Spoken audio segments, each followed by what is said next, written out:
ज़्यादा से ज़्यादा शेयर करनी है। अब आते हैं अगले पॉइंट पे। खबर जो मैं आपको दे रहा हूँ ये सुनी सुनाई खबर नहीं है नाज़रीन, ये खबर जो है रॉयटर्स में छपी है। अब जो लोग नहीं जानते रॉयटर्स क्या है वो गूगल कर लें। मेरे ख्याल में पाकिस्तानियों की अक्सरियत पढ़ी लिखी है, जानती है कि रॉयटर्स अखबार जो है वो दुनिया का, पाकिस्तान की बात नहीं कर रहा हूँ, वो दुनिया का एक बहुत बड़ा और जाना माना अखबार है। उसकी ख़बरों की सच्चाई और उसकी तस्दीक जो है वो उसका नाम ही काफ़ी है उसमें। अब आते हैं खबर है क्या नाज़रीन। उससे पहले मैं आपको दो चीज़ों से शनासा कर दूँ। इसमें दो टर्मिनोलॉजीज इस्तेमाल होंगी, एक होगी एस्पार्टेम और एक होगी कार्सिनोजन। कार्सिनोजन और एस्पार्टेम, इन दोनों को आपने जहन में रखना है। कौन सी? एस्पार्टेम और कार्सिनोजन। मैं आपको जब बताऊंगा तो आपको हलवा लगेगा, सब इतना आसान है ये। रॉयटर्स कहता है aspartame sweetener used in diet Coke a possible carcinogen, WHO's cancer research agency to say sources. लुब्बे लुबाब इसका ये कि इसमें कैंसर है। अब मैं आपको इसका तर्जुमा भी करके बताऊंगा, आपको बीच राह में नहीं छोड़ूंगा मैं। एस्पार्टेम के नाम से एक स्वीटनर होता है, जो आपको कोक या जो च्युइंगम जिसका मैंने भी जिक्र किया, ये जब आपको इतनी मीठी लगती है, क्यों लगती है? इसमें एक स्वीटनर डाला जाता है उसको मीठा करने के लिए, उसका नाम है एस्पार्टेम। आसान कर रहा हूं इसको मैं, एस्पार्टेम के नाम से इसमें एक स्वीटनर डाला जाता है। WHO ने रिसर्च करके ये पता चलाया कि एस्पार्टेम के अंदर कार्सिनोजन की बहुत बड़ी मिकदार पाई जाती है। अब ये कार्सिनोजन क्या है, अब आपने दोबारा गूगल पे जाना है। वो आपने जाना तब है अगर आपको मेरी बात पे यकीन ना आए तो। मैं बता रहा हूँ आपको, ये काफ़ी है अगर आपको लगता है तो, क्योंकि मैं रिसर्च करके यहाँ तक पहुँचा हूँ। आपको जो वीडियो बना के आपको ये इन्फॉर्मेशन दे रहा हूँ ये वाली। कार्सिनोजन जो है वो एक ऐसा सब्सटेंस होता है, मैं गूगल करता हूँ दोबारा इसको आपके सामने ताकि आपकी तसल्ली हो जाए। मैंने लिखा यहाँ पे देखें, मैंने लिखा कार्सिनोजन क्या होता है, गूगल ने क्या बताया। वो कहता है carcinogen is a substance, organism और an agent capable of causing cancer.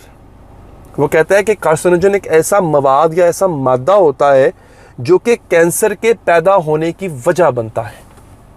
और ये अब किस में पाया जाता है? WHO क्या कह रहा है कि एस्पार्टेम नामी स्वीटनर जो कि डाइट कोक में और इस मीठे में डलता है, इस च्युइंगम में डलता है, उसके अंदर ये पाया जाता है। कैसे? अगली उनकी जो पूरी गुफ्तगू है वो कहते हैं one of the world's most common artificial sweetener is set to be declared a possible carcinogen next month by a leading global health body।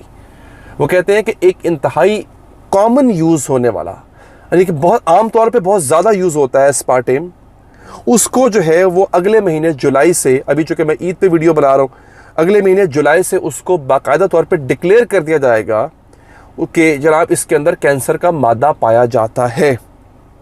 According to two sources with knowledge of the process, pitting it against the food industry and regulators। अच्छा, aspartame अब सुनिएगा कहाँ कहाँ use होता है। Aspartame used in products from Coca-Cola diet sodas to Mars extra chewing gum। ये basically ये वाली जो च्युइंगम है एक्स्ट्रा के नाम से है ये, ठीक है जनाब, extra chewing gum.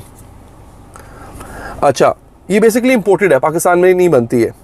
To Mars extra chewing gum and some Snapple drinks will be listed in July as possibly carcinogenic to humans for the first time by the, अब किसने इसको किया है? By the International Agency for Research on Cancer, the World Health Organization's Cancer Research Arm। ये basically world health organisation का ही एक यूँ कह लें कि सबलेट इदारा है जिसका नाम है international agency for research on cancer, IARC। उन्होंने बाकायदा तौर पे अब जुलाई से इस बात का ऐलान करना है कि ये जो कोक है आपकी और ये जो च्युइंगम है, इसके अंदर कैंसर का मादा पाया जाता है। कहाँ से पाया जाता है आपको बता चुका हूँ, एस्पार्टेम के नाम से जो आर्टिफिशियल स्वीटनर डाला जाता है उसमें पाया जाता है। वो कह रहे हैं जनाब कि एक मीटिंग होती है जिसके अंदर इसका जायज़ा लिया जाता है और उसको जायज़ा लेने के बाद अच्छा हाँ, कहते हैं it does not take into account how much of a product a person can safely consume. अभी तक ये नहीं बताया गया कि कितना पीने से, यानी कोक की एक गिलास पीने से डेली का, या 2 दिन के बाद 1 गिलास पीने से, 2 गिलास पीने से, कितना कंज्यूम करने से जो है वो आप इस प्रॉब्लम में मुब्तला हो सकते हो, ये अभी तक नहीं बताया गया। अब ये बता दिया गया कि इसके अंदर वो मादा पाया ज़रूर जाता है।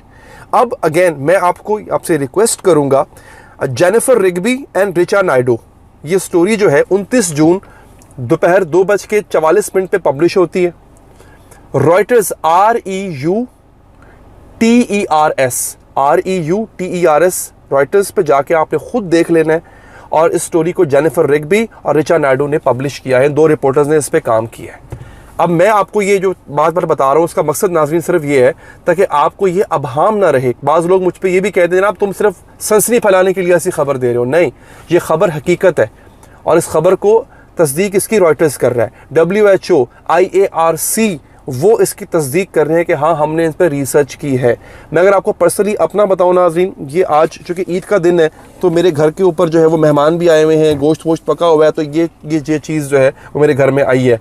मैं पर्सनली इस चीज़ को मुझे छोड़े पता नहीं कितना अरसा हो गया, मुझे याद भी नहीं है मैंने लास्ट टाइम पे ये जो आर्टिफिशियल सोडा होता है, ये कोक वगैरह, ये मैंने कब पिया था। मैं तो इन चीज़ों को खैर बात कह चुका हूँ। हाँ, मुझे मीठे का शौक़ है, मैं मीठा खाता हूँ, पर आजकल जैसे आम आए हुए हैं मैं आम खाता हूँ, बड़े शौक़ से खाता हूँ। सर्दियों में जो और उन सौगात होती है फलों की वो खाता हूँ। मैं मीठे का शौक़ अपना वो मैं पूरा करता हूँ फलों से। और नेचुरल जो जूस होते हैं, अगर कुछ पीने को, कोई मशरूब पीने को